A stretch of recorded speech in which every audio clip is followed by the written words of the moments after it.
हमको तुमसे प्यार है डिंग डिंग डिंग डिंग जिया बेकरार है डिंग डिंग डिंग डिंग आजा मेरी बुलबुल डिंग डिंग डिंग डिंग तेरा इंतजार है डिंग डिंग डिंग डिंग डिंग हमको तुमसे प्यार है डिंग डिंग डिंग डिंग जिया बेकरार है डिंग डिंग डिंग डिंग आजा मेरी बुलबुल डिंग डिंग डिंग डिंग तेरा इंतजार है। হাই, আমি Ipsita, welcome back to my channel. চলে এসেছি আবার একটা নতুন ভিডিও নিয়ে। তো আজকে ভিডিওর শুরুতে ইন্ট্রোডাকশনে এই গানটা কেন করলাম আপনারা হয়তো ভাবছেন, না যারা বিষয়টার মধ্যে রয়েছেন, যারা এই বিষয়ে ভিডিও দেখেন তারা অবাক হবেন না, কিন্তু যারা হয়তো সেরকমভাবে ফলো করেন না তারা ভাবছেন কেন গাইছো ইপসিতা এই গানটা। হ্যাঁ, এই গানটা গাইছি কারণ এখন যাকে নিয়ে ভিডিও করতে বসলাম তার সম্পর্কে কিছু কথা বলার জন্য একটু পিছন দিকে যেতে হবে। আর পিছন দিকে গিয়ে এই গানটার উপর একটা রিলস বানানো হয়েছিল, যাকে নিয়ে এখন ভিডিও করছি, মানে সুতো। সেই সুতো আর মারিয়া যখন একা একা বলেছিল, একা একা দুজন সমুদ্র সৈকতে গেছিল, তখন এই রিলসটা ওরা বানিয়েছিল, এই গানটার ওপর রিলস বানিয়েছিল। সেখানে আপনারা যদি দেখেন তাহলে পরিষ্কার বুঝতে পারবেন যে এই রিলসটা যে শ্যুট করেছে সে তৃতীয় কোনো ব্যক্তি, মানে এই সুতো আর মারিয়া। একবার সুতোর দিকে ক্যামেরা ঘুরাচ্ছে, হামকো তুমসে প্যার হ্যাঁ, এরকম প্যার, এই যেরকম ছোট্ট এরকম একটা কি দেখায় না, এরকম করে সাইন প্যার হ্যাঁ, তো প্যার হ্যাঁ দেখাচ্ছে। পড়ছিলাম পড়ে পড়ছিলাম বুড়ি মিথ্যা ঝুড়ি। তোর মিথ্যা তো অনেকদিন আগেই অনেক মানুষ ধরে ফেলেছিল, কিন্তু কি বলতো, অপেক্ষা, সঠিক সময়ের জন্য অপেক্ষা করতে হয়। আমরা যখন ওইখানে গেছিল ওই সুতো, তখনই কিন্তু অনেক মানুষ আমরা আন্দাজ করতে পেরেছিলাম যে এরা দুজন একা নয়, এদের সাথে নিশ্চয়ই কেউ না কেউ রয়েছে। তো এই যদি রিলসটা দেখেন তাতে পরিষ্কার বুঝতে পারবেন যে একবার ওর দিকে ক্যামেরা এরকমভাবে হামকো তুমসে প্যার হ্যাঁ হচ্ছে, তারপরেই আবার ক্যামেরা ঘুরে গিয়ে সঙ্গে সঙ্গে আবার মারিয়াকে ধরা হচ্ছে। তো কেউ অন্য একজন তৃতীয় ব্যক্তি সে এই ক্যামেরার কাজটা করেছিল। তো সে কে সেটা তো ধোঁয়াশা, কিন্তু যাই হোক ওরা একা ছিল না এই কথাটা কিন্তু সেটাকে প্রমাণ করার জন্য এই রিলসটাই যথেষ্ট। এখানে ওরা আর অন্য কোনো ব্যক্তিকে পরবর্তীকালে ব্লগের মধ্যে বা কোথাও দেখায়নি, যেটা বলতে পারবে না যে ওখানে কেউ ছিল, তাকে বলেছিলাম সে ক্যামেরা ধরে দিয়েছে না। তাহলে তো অবশ্যই দুজনের মধ্যে কারোর একজনের ব্লগে সেটা আমরা দেখতাম, সেই জিনিসটাকে তুলে ধরতো। কারণ মারিয়ার মাথায় না আসুক, এই সুতো যে কিনা নিজে একজন কন্ট্রোভার্সি ক্রিয়েটার, সে ওই সময় জানে যে কারোর মানে ব্লগারদের ভিডিওর ভেতর থেকে আমরা মানে কটা ডিম হচ্ছে সেটা গুনে নিচ্ছি, কটা প্লেট হচ্ছে, কটা কাপ হচ্ছে সেটা গুনে নিচ্ছি। আর সেখানে এরকম হাজার কন্টেন্ট হয়েছে যে কোনো ব্লগারের ওপর প্রশ্নচিহ্ন উঠেছে যে তুমি যদি একাই ছিলে তাহলে তোমার ক্যামেরাটা ধরলো কে, তাই না? যেমন মনে করে দিই, এই যে কিছুদিন আগে যাকে নিয়ে খুব আর কি কন্ট্রোভার্সি হলো, সেই সোনা, মানে কণিকার ননদ সোনা। সেই সোনাও যখন একবার নিকো পার্কে ঘুরতে গেছিল, সে বলেছিল একা, কিন্তু দেখা যাচ্ছিল যে ক্যামেরা, ও যখন খাচ্ছে, ফুচকা খাচ্ছিল, একটা সিন দেখিয়েছিল, সেখানে পরিষ্কার বোঝা যাচ্ছিল যে ফুচকা তুমি যখন খাচ্ছিলে নিশ্চয়ই ফুচকাওয়ালা ক্যামেরাটা ধরিয়ে দেয়নি, কেউ না কেউ তো একজন ছিল। তো সেই সময় থেকে কিন্তু ও ভালো করে জানে যে এই প্রশ্নটা কোনো না কোনোভাবে কারোর না কারোর মাথায় আসতেই পারে, যে এই যে ভিডিওটা, যে রিলসটা, সেই রিলসটার মধ্যে তোমাদের একটা লাইনের পর আরেকটা লাইনে দুজনকে দেখা যাচ্ছে, ওখানে কোনো রকম কোনো পজ নেই, মানে গানটা একভাবে হয়ে যাচ্ছে, একবার ওকে দেখাচ্ছে, একবার তারপর ক্যামেরা প্যান করে মারিয়ার দিকে দেখাচ্ছে। তাহলে এই ক্যামেরার কাজটা করেছিল কে? তো যাই হোক, আজকে ভিডিও দেখলাম, মানে যেখানে কন্ট্রোভার্সি স্টাইলে সে করেছে কি না, ব্লগ ভিডিওতে ভিডিও করেছে। মানে এই সুতো এমন একটা মানুষ যে কিনা কমেন্ট বক্স, মানে অন্যের কমেন্ট বক্স থেকে তুলে কমেন্ট ধরে সেগুলোকে কন্টেন্ট করে। সে ভালো করে জানে যে যেরকম ও অন্যের কমেন্ট বক্স থেকে কমেন্ট তুলে সেটাকে কন্টেন্ট করেছে, তেমনি ওর কমেন্ট বক্স থেকেও মানুষ কমেন্ট তুলে কন্টেন্ট করবে, কিন্তু সেই রাস্তাটা ও দেবে না। ওই নিজের কমেন্ট বক্স থেকে কমেন্ট তুলে সেগুলোকে নিয়েই কন্টেন্ট বানাবে। তো এটা স্মার্ট মুভ। ঘরের কাজবাজ দেখাতে হচ্ছে না, কি খাচ্ছি, কি রান্না হচ্ছে, বরকে রান্না করে দিলাম না, বর ওপরে খেলো না নিচে খেলো না, আমি নিজে গিয়ে ওপরে খেলাম, এই সমস্ত কিছু আমার দর্শকদের দেখাতে হবে না, অথচ আমার কন্টেন্টও হয়ে যাবে। তাহলে কি সবচেয়ে ভালো প্লেস হচ্ছে আমারই কমেন্ট বক্সের কমেন্ট, এইগুলোকেই ধর, উত্তর কা উত্তর, কন্টেন্ট কা কন্টেন্ট, ডিং ডিং। তো সেরকমই করেছে। তো যাই হোক, যে কথাগুলো যেই আর কি পয়েন্টগুলো তুলেছে বা কমেন্টগুলো তুলেছে, প্রত্যেকটার আমি মোটামুটি চুলচেরা বিশ্লেষণ করতে পারি, কিন্তু ভিডিও বড় করার দরকার নেই। মেন যেগুলো সেগুলো আগে বলি, দেখি কতটা হয়। তো সেক্ষেত্রে একজন ওকে বলেছে, মানে এই যে কিছু কন্ট্রোভার্সি ক্রিয়েটাররা, তাদের কথা শুনেই আর কি ওর কমেন্ট বক্সে কমেন্ট এসছে, সেটা ওর ধারণা। সত্যি মানে ও নিজের দর্শকদের এতটাই মগজ ধোলাই হয়ে যাওয়া, মানে মগজ ব্রেন ওয়াশ পাবলিক ভাবে, তাই জন্য ওর মনে হয় যে ওর দর্শকরা কখনোই এরকম র্যাশনাল থিঙ্কিং বা যুক্তি দিয়ে বিচার করার ক্ষমতা রাখবে না। কারণ এতদিন তো ও যুক্তির নামে যেভাবে নিজেকে দিয়ে তুলনা করে অন্য দর্শকদেরকে প্রেজেন্ট করেছে, সেটাই তো লোকে গিলিয়েছে। মানে ও হচ্ছে আদর্শ মেয়ে, আদর্শ বৌমা, আদর্শ, মানে সমস্ত কিছু আদর্শ আদর্শ আদর্শ, সমস্ত আদর্শ। ওর মতো করে ও যেটা করছে সেটাই ঠিক, আর অন্য দর্শকরা যেটা করছে, মানে অন্য ব্লগাররা যেটা করছে সেটা ভুল। এরকম ভাবেই তো কন্টেন্ট করছে, তো কন্টেন্টটা সেটাই ছিল। তো যেমন কিনা কণিকাকে নিয়ে ভিডিও করতে গিয়ে ও মানে বলেছে যে যেমন কিনা কণিকাকে নিয়ে ভিডিও করতে গিয়ে ও বলেছে যে ও আদর্শ স্ত্রী। কণিকা তো একেবারেই নয়, ঘরের কাজ বাজ কি এমন করে, কিছুই করে না, কিছুই করে না। আর এই যে শ্বশুর শাশুড়ির সাথে যেটা দেখায়, ওটা ফেক বন্ডিং, আদৌ কোনো বন্ডিংই নেই। বরের সাথেও ফেক, আদৌ কোনো ভালোবাসাই নেই, অন্য কোনো সম্পর্ক রয়েছে। যা করছে কণিকা সম্পূর্ণ ফেক। তাহলে আজকের ডেটে দাঁড়িয়ে ও যদি বলছে যে 4 বছরের আমার ইউটিউব জার্নি, এই 4 বছরে আমি আমার সমস্ত কিছুকে লুকিয়ে শুধু লড়াই করে গেছি, তোমরা দেখেছো। তো কোন মানুষরা আছে যারা দেখেছেন বলুন তো একটু, তারা আমার কমেন্ট বক্সে কমেন্ট করবেন তো, যে আপনারা দেখেছেন যে 4 বছর ধরে ও সংসারে সংগ্রাম করেছে। কি সংগ্রাম করেছে? ও তো বলেছে ওর শ্বশুর শাশুড়ির সাথে ওর খুব একটা ভালো মানে মিলমিশ নেই। তার কারণ হিসাবে ও এটাই দেখিয়েছে যে হয়তো এখনো যেহেতু বাচ্চা কাচ্চা হয়নি, সেই জন্য শ্বশুর শাশুড়ি খুব একটা পছন্দ করে না। ঠিক আছে, তারা তাদের মতো উপরে থাকে, ও নিজের মতো নিজে একা নিচে থাকে। রান্নার কথা বলেছিল প্রথম যখন ও ভিডিও করতো, যখন প্রথম ইউটিউবে এসেছিল, তখন কিন্তু ও শ্বশুর শাশুড়ির সাথে একসাথে খেত, মনে আছে ভালো করে। সে সময় কিন্তু রাত 9টার সময় শ্বশুরমশাইকে খেতে দিতে হবে, সেই জন্য ও লাইভ ছেড়ে বা কোনো অন্য কিছু ছেড়ে বেশিরভাগ সময় লাইভ করছে বা কিছু করছে বা ভিডিও করতে গিয়ে বলছে যে রাত 9টা বাজছে, এবার আমি চলে গেলাম, আমার শ্বশুরমশাইকে খেতে দিতে হবে। ঠিক আছে, শ্বশুরমশাইয়ের সংসারেই কিন্তু ও খেত, কারণ ওর তো আশাটাই হয়েছে গিয়ে এই কোভিড পিরিয়ডে। আর কোভিড পিরিয়ডেই তো ওর বরের মুরদ হয়নি, যেহেতু চাকরি চলে গেছে, মুরদ হয়নি খাওয়ানো, সেই জন্য সে কী করেছে না, শ্বশুর ভাতারি তার বউকে করে দিয়েছে। মানে শ্বশুরের ভাতে বা অন্নে রেখেছে, তার মানেই শ্বশুর ভাতারি করে দিয়েছে। তাহলে শ্বশুর ভাতারি করে দিয়েছে, সে সময় কী করেছে, তখন ওকে অবশ্যই কাজ তো করতেই হবে। এমনি পুরোপুরি বসিয়ে তো খাওয়ানোটা, সে তো যারা ইনকাম করে তারাই খায় না। মানে ধরুন আপনি যদি চাকরিও করেন, আপনি আপনার সংসারে বিয়ে করা বউ, অথচ আপনি চাকরি করেন, তাহলে কি চাকরি করেন বলে, উপার্জন করেন বলে সংসারের কি কোটিটা পর্যন্ত নাড়ান না? তা তো নয়। আপনাকে অফিসের আগে কিন্তু সব ব্যবস্থা করে দিয়ে মোটামুটি, বা যদি কাজের লোক থাকে তাকে পুরো পরিচালনা করে কিভাবে কি হবে সব করে তারপরেই বেরোতে হয়। আপনি টাকা ইনকাম করছেন মানেই আপনি যা খুশি তাই করে নেবেন, এটা কোনো জায়গাতেই সম্ভব নয়। তো ও তখন শ্বশুরের অন্যেই ছিল, তাহলে তখন কিন্তু ওপরেই খেত।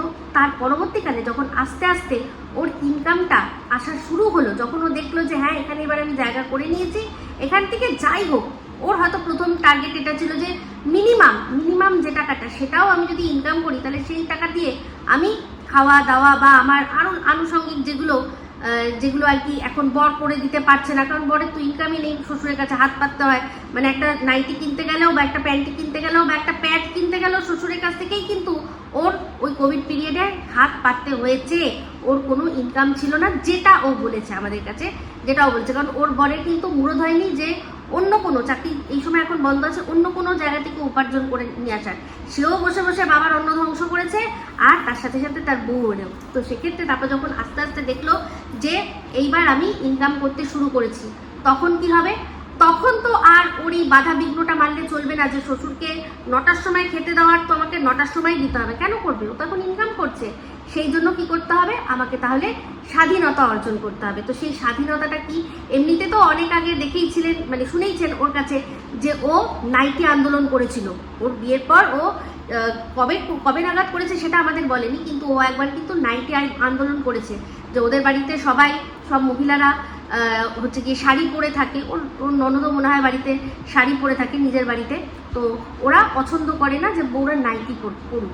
তো সেক্ষেত্রেও কিন্তু ও শ্বশুরের সাথে রীতিমতো ঝামেলা ঝক্কি উড়িয়ে ও নাইটি আন্দোলন করে নাইটি পরার ও কিন্তু কি পেয়েছিল না, পারমিশন পেয়েছিল। পারমিশন বলতে কি, তারা আর মাঝখানে আপত্তি করেনি। পারমিশন বলতে লিখিত ওরকম তো আজ থেকে তোমাকে আমরা অনুমতি দিয়ে দিলাম তুমি নাইটি পরো, সেরকম তো নয়। ওই যে দুটো একসাথেই কিন্তু বোঝা যাচ্ছে যে তারা আর ওর মাঝখানে আসেনি। তো তার কারণটা বুঝতেই পারছি, যে এই নিচে খাওয়ার বিষয়টা, একা নিচে খাওয়ার। ও কিন্তু প্রথমে শুরু করেছিল যে আমি একা নিচে খাবো। সেটার কারণটা কি? কারণ হচ্ছে গিয়ে বললো যে ওপরে প্রচণ্ড নাকি তেল ঝাল মশলা দিয়ে রান্না হয়, যেটা ওর পোষায় না। ওর পেট প্রবলেম হয়, ওর নানান রকম প্রবলেম আছে পেট সংক্রান্ত। সেই জন্য ওকে ও শ্বশুরবাড়ি থেকে বলেছে তাহলে তুমি নিজে একা নিচে রান্না করে খাও। কিন্তু আপনারা যারা ওর রান্না দেখেছেন, ওর রান্না কোনো হালকা পাতলা রান্না বলে কি আপনাদের মনে হয়? যখন বেগুনও ভাজে, এক গাদা তেল দেয়, যে কোনো মাছের ঝোলে ও যা তেল দেয়, ওর ওই তেলে আমার দুটো রান্না হয়ে যাবে। মানে একটা মাছের ঝোল করে আবার অন্য আরেকটা তরকারিও হয়ে যাবে। ও এতটাই তেল মশলা, মানে পেঁয়াজ রসুনের গড়গড়ানি ছাড়া ওর কিন্তু রান্না হয় না। ধনেপাতা টমেটো এইসব সমস্ত দিয়ে ওর একদম পুরো রান্না রসিয়ে কষিয়ে মানে বেশিরভাগ মাছের ঝোলেও দেখি কিন্তু ও রসুনটা একসময় দিত। এখন আমি অনেকদিন ওর রান্নাটা দেখি না, তাই জন্য জানি না। কিন্তু যখনকার কথাও বলছে, তখনকার বলছি যে যখন ও একা রান্না করতো তখন কিন্তু দেখেছি যে ও ভীষণ তেল ব্যবহার করতো। আর যেই এক্সকিউজটা দিয়েছে যে আমার পেটের প্রবলেম, চিন্তা করে দেখুন তো, যে কিনা সকালবেলা ব্রেকফাস্টে শুধু ভাজা দিয়ে ভাত খায়, তার পেটের প্রবলেম, এটা মানা যায়? মানা যায় কি? তো হ্যাঁ, হয়তো পেট মাঝে মাঝে ছাড়ে, মানুষের থাকে, অনেকের থাকে পেটের প্রবলেম, কিন্তু সেটা ওর ইলাজ করে এসছে। তাহলে ও এই যে শ্বশুর শাশুড়ির ওখানে খাবে না, যখন থেকে ওর ইনকাম করা শুরু করলো তখনই ও ঠিক করে নিল যে এবার থেকে আমি নিজে একার মতো খাবো। তাহলে কি হবে, আমার আর টাইমের টিকিতে যে টাইম বাধাটা ছিল, যে রাত 9টা হলেই শ্বশুরের সামনে থালা নিয়ে, রুটির থালা নিয়ে বসতে হতো, যেতে হতো, সেই বাধ্যবাধকতাটা আমার আর রইল না। আমার যখন ইচ্ছা হবে আমি তখন খাবো। তাহলে এই সামান্য বিষয়টা নিয়েই কিন্তু ও নিজের থেকে ওর হাঁড়ি আলাদা করেছে। তারপর আস্তে আস্তে ওর বর, সে কখনো তার মায়ের কাছে খায়, কখনো বউয়ের কাছে খায়, বউয়ের কাছে খেলেও মায়ের থেকে বাটি করে কিন্তু রান্না আসে, যে রান্নাগুলো ওর মানে ছেলে বেশি খেতে ভালোবাসে, তাই না? তো যাই হোক, দেখেছেন এরকম কোনো পারিবারিক অশান্তি দেখেছেন যেখানে শ্বশুর শাশুড়ি কোনো রকম কোনো ইন্টারফিয়ারেন্স নেই? তার বৌমা সে ঘর ছেড়ে চলে যাচ্ছে, শুধুমাত্র তার বাবাকে ডেকে নিয়ে এসছে, তারাই ঠিক করছে, ঘর ছেড়ে চলে যাচ্ছে, কোনো একটা আলাপ আলোচনার বিষয় নেই। মানে এই মেয়ের বাড়ি আর ছেলে বাড়ি দুজনের তরফে কোনো আলাপ আলোচনার বিষয় নেই, কিন্তু ঠিক করে নিয়েছে চলে যাবে। তার সত্ত্বেও ওপর থেকে ঘ্যাট তরকারি, তারপর শুনলাম কি যেন কেক, এইসব আসছে। এইরকম ভালো শ্বশুরবাড়ি কোথাও দেখেছেন? দিনের পর দিন আমাদেরকে মিথ্যা কথা বলে গেছে যে ও শ্বশুর শাশুড়ি নাকি কুকুর পছন্দ করে না, কিন্তু এখন দেখছেন দরকার যখনই পড়ছে শ্বশুর শাশুড়ির কাছে কিন্তু কুকুর দিয়ে আসছে। তাহলে এই যে প্রবল মিথ্যে আপনাদের বলেছে, এই যে যেভাবে ও অন্যকে ক্রিটিসাইজ করেছে আর বুঝিয়েছে যে ও প্রচণ্ড হ্যাপি, আর এই হ্যাপিনেসের কারণটা কি, ওর বর খুব ভালো মানুষ, অ্যাডজাস্ট করতে পারে, ওকে ভীষণভাবে, ওর বদরাগী কিন্তু বর কিন্তু ওকে সামলে বুঝে রাখে, ওকে মানিয়ে গুছিয়ে চলে, এটাই তো আমাদের বলেছে। আর যদি দাঁড়িয়ে সেখানে ও বলে যে না, অ্যাকচুয়ালি বদরাগীটা ওর বর, অ্যাকচুয়ালি অসভ্যটা ওর বর, অ্যাকচুয়ালি ঝগড়াটেটা ওর বর, আর ও এতদিন সেটাকে চাপা দিয়ে আমাদেরকে মানে জাস্ট মিথ্যের মুখোশে নাটকের মোড়কে মুড়িয়ে প্রেজেন্ট করেছে, তাহলে যে বলছে এই কথাটা যে তাহলে এতদিন তুমি যা দেখিয়েছো সব তাহলে মিথ্যা, সে কি ভুল বলছে? নিশ্চয়ই ভুল বলছে না, একেবারেই ভুল বলছে না। তো মিথ্যেটা ওই তাহলে এতদিন আমাদের খাইয়েছে। কোনটা মিথ্যে? এখন যেটা দেখছি সেটা মিথ্যে, না আগে যেটা দেখেছিলাম সেটা মিথ্যে? তো আমার যেটা মনে হচ্ছে যে এই যে নাটক, যদি নাটকটা নাও হয়, যদি এটা নাটক নাও হয়, আমি বারবার কিন্তু একটা কথা আপনাদের সাথে শেয়ার করেছি যে আমি একটা এমন মানুষ, আমি সবসময় মনে করি যে বিশ্বাস করা উচিত, কোনো মানুষের প্রতি বিশ্বাস করা উচিত। তো যাই হোক, ও বলছিল তো সত্যি না মিথ্যে সেটা পরবর্তীকালে দেখা যাবে। দেখুন, যখন এই মন্দিরার কেসটা এসেছিল, এই সুতো ও তো বলেছে যে এটা নাটক। যখন সন্দীপ আর টিনার ব্যাপারটা এসেছিল, ও তো বলেছে এটা নাটক। তো এই যে কিছুদিন আগে MSLদের সাথে যেটা হলো, ও তো বলেছে এটা নাটক। তাহলে আর যদি ও এই জিনিসগুলো দেখাচ্ছে যেটা কিনা অস্বাভাবিক, সেখানে যদি দর্শকরা বলে এটা নাটক, তাহলে ওর গায়ে এত কেন লাগছে? কেন সেটাকে ব্যঙ্গাত্মকভাবে বলছে যে নাটক? আচ্ছা ঠিক আছে, নাটক, ঠিক আছে, চলো নাটক। তো যাই হোক, এবার চলে আসি বয়ফ্রেন্ডের প্রশ্নে। তো অনেকেই সেখানে বলেছে, তো অবশ্যই আমিও বলেছি। আর বলাটা এটা কি অবাক হওয়ার কিছু আছে? আজকে ও যখন গেছিল মন্দিরার ফ্ল্যাটে, ও তো গিয়ে দেখেছে যে ফ্ল্যাটে মানে একদিন ঢুকলো কি ঢুকলো না, তার মধ্যেই কিন্তু যাকে নিয়ে থাকার পরিকল্পনা, সে কিন্তু তখন ওখানে হাজির ছিল তো। তাহলে আমরা তো পূর্বে এইসব জিনিস দেখেছি। আজকে মন্দিরার কেসটা যখন প্রথম এসেছিল, আমাদের পায়ের তলা থেকে মাটি সরে গেছে যে সত্যিই মন্দিরা এরকম হতে পারে। আমরা তো বিশ্বাসই করিনি, কোনোভাবে বিশ্বাস করিনি অনেক দিন। তারপর যখন দেখছি যে না এটা তো সত্যি, তখন তো মেনে নিতে বাধ্য হয়েছি। তেমনি টিনের ক্ষেত্রেও যখন প্রথম শুনেছিলাম, আমরা কি বিশ্বাস করিনি, কিছুতেই না। তারপর যখন ও একবার স্বীকার করে নিল, তখন আমাদের এটা মেনে নিতেই হলো। তেমনি আজকে যখন বয়ফ্রেন্ডের প্রসঙ্গ উঠলো, ও তখন আপত্তি করলো না, বলল যে হতেও পারে। তাহলে দেখুন, হয়তোবা এখন যখন ও দেখছে, বলছে যে হ্যাঁ হতেও পারে, তাহলে এই যে তৃতীয় ব্যক্তি যে কিনা ওদের সাথে ছিল, সেই ফটো তুলে দিয়েছে, মানে এই ক্যামেরা ধরে দিয়েছে, সেটাও কিন্তু সত্যি হতেই পারে। আর আজ নয় কাল ও জানে কারুর না কারুর চোখে পড়বই, সেই জন্যই এরকমভাবে এরকম হতে পারে না, নেহি এরকম কিছু বললো না। বললো যে হ্যাঁ হতেই পারে। এমনিতেও আমরা দেখেছি যে ওর কিন্তু একটা শখ ছিল। সেই শখটা কি বলুন তো?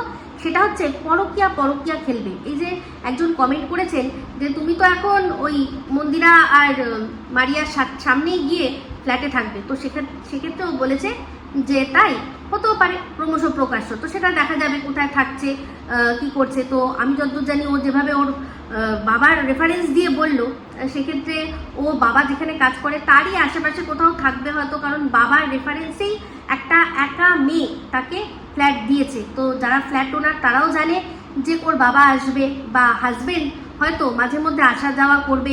তার কাজ এখন যেখানটায়, কি বলেছে সত্যি মিথ্যে তো জানি না, তো হয়তো বলেছে যে আসবে যাবে, এরকম কোনো রকমভাবে কিছু বলেই তো ফ্ল্যাটটা ভাড়া দিয়েছে। নাহলে যে কোনো মালিক, মানে ফ্ল্যাট ওনার, তারা কিন্তু মোটামুটি সবসময় চায় যে ছিমছাম ফ্যামিলিকে ভাড়া দিতে, যেখানে কোনো ঝামেলা অশান্তি নেই। তো সেখানে নিশ্চয়ই তার ল্যান্ডলর্ডকে এটা বলেনি যে শ্বশুর শাশুড়ির সাথে অশান্তি করে, বরের সাথে অশান্তি করে ও আলাদা জায়গায় একা ফ্ল্যাটে ভাড়া থাকবে। তো আমার এটা ধারণা। তো দেখা যাক পরবর্তীকালে কি হয়। তাহলে সেক্ষেত্রে ও কিন্তু পরকীয়া খেলা একজনের সাথে খেলতে চেয়েছিল, সেটাকে অবশ্যই ওয়াইটির দাদা ভাই। তো ওর তরফ থেকে এই প্রস্তাবটা এসেছিল যে এত মানুষ পরকীয়া করে এত টাকা ইনকাম করছে, চলো তাহলে আমরাও এইরকম জিনিস করি। ওর বর সেটাতে রাজিও হয়ে গেছিল, বলেছিল। কিন্তু বাদ সেধেছে কে না, এই ওয়াইটির দাদা ভাই। সে বলেছে যে না এটা সম্ভব না, এটা আমার দ্বারা সম্ভব হবে না। আর এটাও বলেছিল যে তোমার বর এটাতে কিছু আপত্তি করবে না, তোমার বর মেনে নেবে। তখন বলেছিল হ্যাঁ আমার বর মেনে নেবে, কারণ পয়সা আর ভিউজ সেটাই আসল জিনিস। এটা তো নাটক হচ্ছে না। এবার নাটক করতে করতে কখন কোনো জিনিস সত্যি হয়ে যায়, সেটা কিন্তু মানুষ সত্যি বলছি বুঝতে পারে না। এই যে টিনরা প্রথম যখন বাপের বাড়িতে গেছিল, মানে শাশুড়ির সাথে অশান্তি হচ্ছে এই বলে, এই যে নাটক, ওই নাটকটা গুছিয়েই তো গেছিল, কিন্তু ব্যাক অফ দ্য মাইন্ডে ওর একটা সত্য তো ছিল, তখন তো ওর একজনের সাথে অ্যাফেয়ার চলছিল। তাহলে এই নাটক করতে করতে কখন সত্যি হয়ে যায় সেটা কিন্তু কেউ জানে না। এই যে মন্দিরা বাড়িতে অশান্তি করে বেরিয়েছিল, ও তো জানতো যে একজন ওর সাথে আছে। তো সেই জন্যই বলছি এক্ষেত্রেও তাই। ও যে বলেছে যে বিষয়টা যে বয়ফ্রেন্ড হলেও হতে পারে। তো আপনারাও এটা ধরে নিন, যারা কিনা ওকে প্রচণ্ড ভালোবাসেন আর প্রচণ্ড বিশ্বাস করেন, আর সতী লক্ষ্মী রমণী বলে এখনও মানেন মন্দিরার ওই কথাটা শোনার পরও, যে ওর 10 বছরের ছোট বয়ফ্রেন্ড আছে। হ্যাঁ, যদিও সেখানে ও বলেছিল 10 বছর নয়, ওই 6 বছর মতো, 5-6 বছর মতো হবে, 5-6 বছরের মতো ছোট বয়ফ্রেন্ড কিন্তু রয়েছে। তো এখন এই 5-6 বছরের ছোট বয়ফ্রেন্ডের সাথে জীবনটাকে পারসিউ করার জন্য হয়তো এই রিস্কটা নিয়েছে। তো ও বলছে একটা কথা, যুক্তি দিয়ে, লজিক দিয়ে ও বলছে যে তোমরা বলছো যে আমার নিচে এখানটা এখন রেনোভেশন হবে, তাহলে রেনোভেশন হবে সেইটা আমি না দেখিয়ে আমি অন্য জায়গায় ভাড়া নিয়ে যাচ্ছি, সেখানে তো আমার ভাড়ার টাকাটা খরচা হবে, তারপর খাওয়া দাওয়ার ক্ষেত্রে খরচা হবে, কিন্তু ইনকামটা তো গোনাচ্ছে না। এখানে এই যে রেনোভেশন যদি সত্যি হয়, এটা তো কমেন্ট বক্সের মাধ্যমে একজন বলেছে যে তিনি গোপন সূত্রে জানতে পেরেছেন, কমেন্ট বক্সে থেকে এই বিষয়টা কিন্তু উঠে এসছে, এটা কেউ মন গড়ানোর কথা বলেনি। তো সেক্ষেত্রে ও বলছে যে এই সেই রেনোভেশন দেখিয়েও তো আমি ইনকাম করতে পারতাম, কিন্তু রেনোভেশন দেখিয়ে কত ইনকাম হয় যেটা পরকীয়া দেখিয়ে হয়। ও তো নিজেই এই যুক্তি দিয়ে ভিডিও করেছে, ও নিজেও এই কথাটা হাজার জনকে বলেছে যে পরকীয়া দেখিয়ে বেচে ইনকাম করছে। তাহলে সেক্ষেত্রে ও কি এটা ভুলে গেছে যে মানুষ এমনি সোজা পথে ঘর রেনোভেশন হচ্ছে, ঘরের কাজ হচ্ছে, এইগুলো দেখানোর থেকেও আজকের ডেটে এই পরকীয়া দেখানোটা বা পরকীয়ার গন্ধ খোঁজাটা অনেক বেশি ট্রেন্ডিং, আর সেখানে থেকে ইনকাম অনেক বেশি হয়। তাহলে ও এই যে যাচ্ছে, যা ইনভেস্ট করবে তার চেয়ে বেশি তো ও এখান থেকে ইনকাম করবে, যাও ইনভেস্ট করবে তার থেকে বেশি ওখান থেকে ইনকাম করবে। তো ওর তো লাভ অনেক বেশি, তার সাথে কি হচ্ছে, ওর যেটা করার ইচ্ছা ছিল সেগুলো ও করতে পারবে, যেটা কিনা ওই বাড়িতে থেকে বা বাপের বাড়িতে থেকে সম্ভব নয়। তো যাই হোক, আজকের ডেটে মানুষ মানে ভালোবাসা, সো কল্ড ভালোবাসা বা প্রেম, এগুলো পাওয়ার জন্য মেয়েরা এতটা ডেসপারেট হয়ে গেছে, সে তো আমরা একটা ঘটনা দেখছি আর শুনছি। এই যে রাজা রঘুবংশী আর এই যে সোনাম রঘুবংশীর কেসটা দেখেছেন, সেখানে মেয়েটি জানা গেল যে তার বাবা মানে একজন প্লাইউডের ব্যবসায়ী, মানে বিশাল পয়সা, বুঝতেই পারা যাচ্ছে ভালো পয়সা, মানে ওরা যেহেতু প্রপার আর কি মেট্রোপলিটন সিটির মনে হয় নয়, ইন্দোর তো মেট্রোপলিটন সিটি নয়, তার মানে ওখানে মোটামুটি ওর বাবার মনোপলি বিজনেসের মতো বিজনেস, তাহলে বিশাল পয়সা। সেখানে সেই ওর বাবার ওখানেই কাজ করে একটি ওর থেকে 4 বছরের ছোট ছেলে, তার নাম রাজ, তার সাথে ওর প্রেম, সবাই জানতো, কিন্তু তার সত্ত্বেও কি হয়েছে, জেনে শুনেও এরকম একটি মেয়ের সাথে ওই একটা ভালো ছেলে, সেই ছেলেটির বিয়ে দিয়েছে।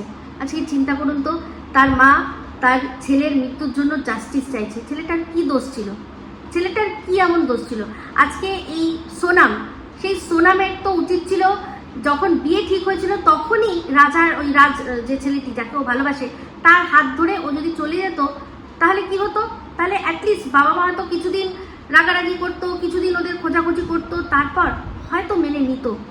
কিন্তু একটা নিষ্পাপ প্রাণ যে রাজা রঘুবংশী, তার তো প্রাণটা যেত না। ছেলেটার মুখটা দেখে কি মায়া হচ্ছে, কি সুন্দর, মানে পুরো দেখেই বোঝা যাচ্ছে একটা ভদ্রচিত ছেলে, বাবা মায়ের কথায় চলার মতো একটা ভদ্র ছেলে, বাবা মায়ের কথায় বিয়ে করছে। বিয়ে যখন দেখাচ্ছিল, দেখছি মেয়েটার দিকে কিরকমভাবে তাকাচ্ছে, মানে তার বউ তাকে দেখে কিরকমভাবে তাকাচ্ছে, কিন্তু বুঝতে তো পারছে না যে বউ হিসাবে যাকে ও গ্রহণ করছে সে বউ নয়, রীতিমতো তার মৃত্যু, সে মৃত্যুকে বরণ করে ঘরে নিয়ে গেছে। এই মেয়েটি 4 মাস আগের থেকে পুরো রেকি করেছে মেঘালয়ের সম্পর্কে, সেখানে কি চলছে, কীরকম পলিটিক্যাল পরিবেশ, ওখানে এখন মানে নাইট কারফিউ চলে, ওখানে বিভিন্ন জায়গা আছে যেখানে কিনা 141 ধারা দেওয়া আছে, সচরাচর মানুষ যেতে পারে না। এই যে যেখান থেকে বডিটা উদ্ধার করা হয়েছে সেখানে কিন্তু 141 ধারা দেওয়া, সেখানে চট করে মানুষ যেতে পারে না। তো এই সমস্ত কিছু রেকি করে তারপর এই ছেলে যাকে ভালোবাসে তাকে বলে কয়ে তারপর এই কাণ্ড ঘটিয়েছে। কি দরকার ছিল? আমার বক্তব্য, আজ এই যে ছেলেটিকে মানে বরকে মেরে দিয়ে তারপর অজ্ঞাতবাসে ও ঘুরে বেড়াচ্ছিল, তারপর তো ধরা পড়লো, তো সেইটা ওই ছেলেটিকে না মেরে উল্টে যাকে ভালোবেসেছিল সেই 4 বছরের ছোট ছেলেকেই নিয়ে, পয়সা কড়ির তো অভাব নেই ওদের বাড়িতে, বোঝাই যাচ্ছে টাকা পয়সা গয়নাগাটির কোনো অভাব নেই, তাকেই নিয়ে হাত ধরে চলে যেতে পারতো। তো যাই হোক, সবচেয়ে বড় দোষ আমি দেবো মেয়েটির পরিবারকে, যারা কিনা জেনে শুনে এরকমভাবে এই মেয়েটির সাথে এই একটা ছেলে নিষ্পাপ ছেলের বিয়ে দিয়েছে। তো যাই হোক, এখন এই রকম সেম কথা একটা কিন্তু আমরা শতর মুখেও শুনেছিলাম যে এই এখন যদি আমি এখান থেকে না যাই, আমি যদি এখন এখান থেকে না যাই, তাহলে একটা কোনো ঘটনা ঘটবে, হয় আমি নিজেকে শেষ করব, আর না হয় আমি আমার পার্টনারকে শেষ করব, এরকম পজিশানে হয়তো চলে আসবে। তো তার চেয়ে তো আমি বলবো যে নাটক করে হোক আর যাই হোক, যদি ওই কথাটা সত্যি হয়ে থাকে, তাহলে আমার মনে হয় নাটক করে হোক আর যাই করে হোক ওর বেরিয়ে যাওয়াটা ভালো হয়েছে। যদি সত্যি হয়, বারবার বলছি যে আমি কিন্তু এই বিশ্বাসে বিশ্বাসী যে মানুষের প্রতি বিশ্বাস হারানো পাপ। ও এতদিন ধরে মানুষের সাথে যেভাবে মানুষকে 3 বেলা ছিঁড়ে কুটে খেয়েছে, সেখানে আজকে জানি না, এই যে ভগবানের কাছে অনেকেই বিচার দিয়ে রেখেছিলেন, তো যদি সত্যি ভগবানের কাছে বিচার দিয়ে রাখেন, তাহলে কিন্তু বলবো যে এই ঘটনা যদি সত্যি হয়, ওর সাথে যদি সত্যি এই ঘটনা ঘটছে, তাহলে তো বলবো যে বিচার একদিক দিয়ে হয়ে গেছে। আজকে 1 বছর আগেও ওদের বাড়িতে অশান্তি হয়েছিল। একটা কিছু জিনিস খটকা লাগে ওর 4 বছর ধরেই কিন্তু চলছে অশান্তি, মোরাললেস অশান্তি চলছে, সেটা আমাদের বুঝতে দেয়নি। 1 বছর আগেও কিন্তু অশান্তি হয়েছিল, যেখানে কিনা পরিষ্কার মনে আছে ও বলেছিল যে আমি ফ্ল্যাট খুঁজবো, তখন কিন্তু ফ্ল্যাট খোঁজ রব উঠেছিল, মনে করে দেখুন, তখনও ও বলেছিল যে আমি ফ্ল্যাট খুঁজতে যাব, আমি এখানে থাকবো না, আমি চলে যাব, এই বেরোবো, যে কোনো মুহূর্তে আমি বেরিয়ে আমাকে বাড়ি ছাড়া হতে পারে, এসব কিন্তু ও বলেছিল, মনে আছে। তারপরেই সমস্ত কিছু ঠিক করে নিয়ে ও যখন আবার ওই রান্নাঘর আর বাথরুম তৈরি করলো, তখন কিন্তু মানুষ স্বভাবতই বুঝেছে যে এটা তার মানে সত্যিই নাটক ছিল। দেখুন, ওর যারা অন্ধভক্ত, তাদের কথা তো বলছি না, অন্ধরা তো অন্ধ বা সাপোর্টার, তারা তো সেটাই করবে, কারণ তাদের কাজটাই সেটা, যে যাই হোক ভালো মন্দ আমরা এর সাথ ছাড়বো না, একে সাপোর্ট করে যাব। এরকমভাবে অনেকেই অঙ্গীকারবদ্ধ অনেক আগের থেকে ছিল যে তুমি যাই করো না কেন তোমার পাশে থাকবো, তো তারা তাদের জায়গায় ঠিক আছে।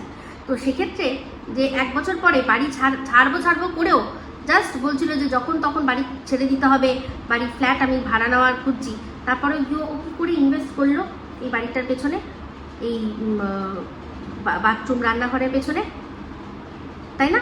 এদিকে ও কিন্তু সব সময় সবাইকে কি করে না জ্ঞান দেয়। সে টিনা থেকে শুরু করে তারপর হচ্ছে গিয়ে কদিন আগে MSLকেও বললো যে এত টাকা খরচা করলে বাড়ি করে এখানে, তো দেখো এখন বাড়ির থেকে বেরিয়ে যাওয়ার মতো অবস্থা, তার চেয়ে নিজের জায়গা কিনে জমিকে কিনে করা উচিত ছিল। কন্টেন্টের ক্ষেত্রে তো সেটা বলেছে, তাই না? তাহলে ও কি করে এই ইনভেস্টমেন্টটা করলো? তাহলে আজকে এখন কি এমন হলো? তো যাই হোক, একটা কথা সেটা হচ্ছে, আমি বলেছিলাম যে ও যদি বাড়ি ছাড়ে তাহলে ওর ভেড়ার উপর আমি অ্যাকশান নেব। সেই অ্যাকশান নেব কি নেব না আমি জানি না, কিন্তু একটা কথা সত্যি মনে আছে আপনাদের, যে ও উপরওয়ালার কাছে বিচার দিয়েছিল যে আমি নাকি বা আমার হাজবেন্ড নাকি গিয়ে ওর বরের ওখানে খুব ঝামেলা ঝুঁকি করেছিল। ও বলেছিল কি একবার তো ফেক একটা চেষ্টা করলো, ফেক কেস করার চেষ্টা করলো, যখন সেই ফেক কেসটা গ্রহণযোগ্য হলো না, কোনো প্রমাণ দিতে পারলো না, তখন ও রেগে মেগে ভগবানের কাছে বিচার চেয়েছিল। তাহলে ভগবানের বিচার দেখুন, যে ওর বর আমার নামে, আমার বরের নামে, আমার ওই ছোট মেয়ে আর আমার বাচ্চাটাকে তো হাপিসি করে দিল, যে মিথ্যে অ্যালিগেশন দিয়েছিল, আজকে তার মুখোশ খুলে সবার সামনে চলে আসছে, সবার সামনে তার মুখোশ খুলে আসছে। ও যতই বলুক যে আমি বলবো না, এখন যদি দেখুন সত্যি যদি এই বয়ফ্রেন্ডের কথাটা সত্যি হয়, তাহলে তো ওকে বলতে হবে ওর বর ওর বয়ফ্রেন্ডকে মেনে নিতে পারছে না, তাহলে কি হবে? তাহলে তো ওর মুখটাও পড়বে, তো কোনো বরই তো ওরকম মেনে নেয় না, তাই না? তো এখানে অনেকের অনেক রকম অ্যাজাম্পশন ছিল। কেউ বলেছিলেন যে হয়তো ও অ্যাডপশন চায়, ওর বর চায় না, কিন্তু সেটা যদি হয়ও তার সলিউশন কখনো একে অপরকে ছেড়ে থাকা নয়। ও একা থেকে অ্যাডপশন পাবে বলে আমার মনে হয় না। ও নিশ্চয়ই সুস্মিতা সেন নয়, যার কিনা যে মিস ইউনিভার্স হয়েছিল, সে একজন অবিবাহিত হয়েও কিন্তু সে কি পেয়েছিল না, বাচ্চা অ্যাডপশনের সে পেয়েছে, কিন্তু কারণ তার সেই জায়গাটা, সেই জায়গায় রয়েছে। তাকে সবাই মানে ওই বাচ্চা অ্যাডপ্ট করাটাও তখন সবাই তার কাছ থেকে ইন্সপিরেশন নিয়েছিল, যে একজন মেয়ে যার বিয়ে হয়নি, এত অল্প বয়সে সে অ্যাডপ্ট করেছে একটা বাচ্চাকে, সেই বাচ্চাটার জীবনটা বদলে দিচ্ছে।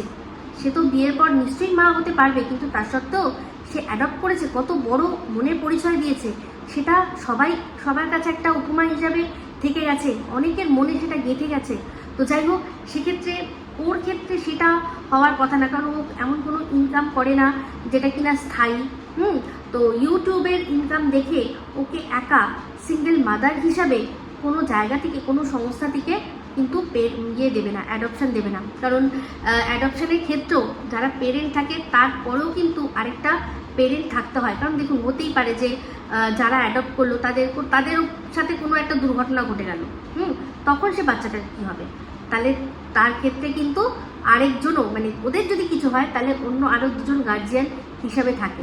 আপনারা সবাই জানেন, এটা মানে নতুন কথা কিছু নয়, সবাই অনেকেই জানেন যে আমার ননদ কিন্তু অ্যাডপ্ট করেছে। ওর যে মেয়ে, সে অ্যাডপ্টেড মেয়ে। তো সেক্ষেত্রে ওর কিন্তু আমরা সেকেন্ড গার্জিয়ান, মানে আমি, আমার হাজব্যান্ড কিন্তু সেকেন্ড গার্জিয়ান, যে বাই এনি চান্স যদি ওদের কিছু হয় তাহলে বেবি আমাদের কাছে থাকবে, আমরা তার দায়িত্ব নেব। তো ওর ক্ষেত্রে কি এরকম কেউ আছে কি? তো এই অ্যাডপশনের বিষয়টা একদমই বোগাস, হ্যাঁ, একেবারেই বোগাস। তারপর আসছে আবার স্যারোগেসির কথাও শুনছি। তো আমার মনে হচ্ছে এগুলো সম্পূর্ণ মানে পুরোপুরি মিথ্যে ব্যাপার। ওদের ভেতরে এমন কিছু হচ্ছে বা সম্পূর্ণ নাটক করার জন্যই এটা করছে। তো ও বলছে যে দেখো, 4 বছর ধরে আমি এখানে আছি, আমার যদি নাটক করার হতো, যখন আমার টাকা অভাব ছিল তখন আমি নাটক করতাম, এখন তো আমার টাকা পয়সার অভাব নেই। হ্যাঁ, সত্যিই তো, কত টাকা ও কিউআর কোডের মাধ্যমে ভিক্ষায় নিয়েছে সেটা তো আপনারা সবাই জানেন, ম্যাডাম বলেই দিয়েছে। আর তাছাড়া কত টাকা ও ইনকাম করেছে এই 4 বছরকালীন, ওর যদি ক্ষমতা হয় ও দেখা, যেই ইনকামটা, যে পুরো ফিগারটা আসবে না, আপনাদের অনেকেরই চোখ মাথায় উঠবে আর ভাববেন যে কি করলাম আমরা, এই যে পড়াশোনা করলাম, এই যে এত বাদুর দৌড় ঝুলে ঝুলে আমরা অফিস কাপাস করছি, আমরা কি করলাম? এত বড় অ্যামাউন্ট বিশ্বাস করতে আপনাদের মানে জাস্ট প্রবলেমই হবে। আর তো প্রচুর ও পেয়েছে, এটা শুনেছি আমরা, প্রচুর পেয়েছে গিফট হিসাবে, হ্যানা হিসাবে, তানা হিসাবে, সাহায্য হিসাবে, অনেকেই অনেক কিছু দিয়েছে, এটা শোনা কথা, এটা আমি সত্যতা যাচাই করিনি। তো যাই হোক, সেক্ষেত্রে এটার যুক্তি এটাই যে আজ থেকে 4 বছর আগে ও যদি এই নাটক করতো, কে দেখতো? ওর ফেস ভ্যালু কী ছিল? ও কি ছিল? ওর ওয়াজুদ কী ছিল? ইউটিউবে কিচ্ছু ছিল না। তাই জন্যই এখন সেই ওয়াজুদটা হয়েছে দুটো বড় বড় ব্লগারদের সাথে মুখ দেখিয়ে, যাতে বড় বড় ব্লগারদের নিয়ে কথা বলে। একটা বড় ব্লগারকে সারা মানে 3 বেলা তাদের ব্রেকফাস্ট, লাঞ্চ, ডিনারে তাদের কন্টেন্ট সার্ভ করে নিজেকে সেই জায়গায় পৌঁছেছে, বড় বড় ডায়লগবাজি মেরে নিজেকে সেই জায়গায় পৌঁছে নিয়ে গেছে, যেখানে এখন ওর সাথে যদি এরকম ঘটনা ঘটে, লোকে দৌড়ে দৌড়ে আসবে। কিছু মানুষ তো মানে এটা যদি সত্যি হয় খুব আনন্দও পাবে, যে হ্যাঁ দেখ, তোর কপালে লেখা ছিল, তুই যেরকম করেছিস সেরকম তুই পাবি। তো এমনিতেই জানি না এটা সত্যি কি মিথ্যা, তবে হ্যাঁ এটুকু তো বলতেই পারি যে ও যা করেছে তার কর্মফল ও পাবে। টাকা পয়সা সব থাকবে, কিন্তু সেই টাকা পয়সা কোনোটাই ওর কোনো কাজে আসবে না। ও যেভাবে মানুষের চোখের জল ফেলিয়েছে, আর যেভাবে মানুষ রেগে, মানে কমেন্টের মাধ্যমে রাগ এমনভাবে উগড়ে দিয়েছে ওর প্রতি, আর প্রত্যেকটা সময় এখনও ওর শাস্তির কথা বলছে, সেক্ষেত্রে কি হচ্ছে, মানে প্রচুর মানুষ আনন্দ পাবে যে ওর সাথে যদি এটা সত্যি হয়। আর ওর এই যে বরের, মানে আমার বরকে ছোট করেছিল, ওর বরের মুখোশ আজ ও নিজেই সবার সামনে খুলে দিয়েছে, বরকে পুরো নগ্ন উলঙ্গ করে দিয়েছে, আর বুঝিয়ে দিয়েছে সবাইকে যে এতদিন ও এই ওর বরের অসভ্যতামিগুলো পুরো চেপে সংগ্রামের মাধ্যমে নিজেই নিজের মধ্যে সংগ্রাম করে এতদিন ছিল। এই যে ওর জীবনযাত্রা, এতদিনের যে জীবনযাত্রা, পুরোটা ফেক, পুরোটা মানে একেবারে কি বলবো, পুরো সম্পূর্ণ আর কি নাটক ছিল, ওটা নাটক ছিল। এখন যেটা এবার থেকে হচ্ছে সেটাই সত্যি। তো যাই হোক, দেখবো, অবশ্যই দেখবো। তো এখন আপাতত এই অবধি রাখলাম ভিডিও। যদি ভালো লাগে অবশ্যই লাইক, শেয়ার, কমেন্ট করতে ভুলবেন না। যারা চ্যানেলটা সাবস্ক্রাইব করেননি তারা সাবস্ক্রাইব করবেন। সবাই ভালো থাকবেন, সুস্থ থাকবেন। আবার খুব শীঘ্র এক নতুন ভিডিও নিয়ে। টাটা।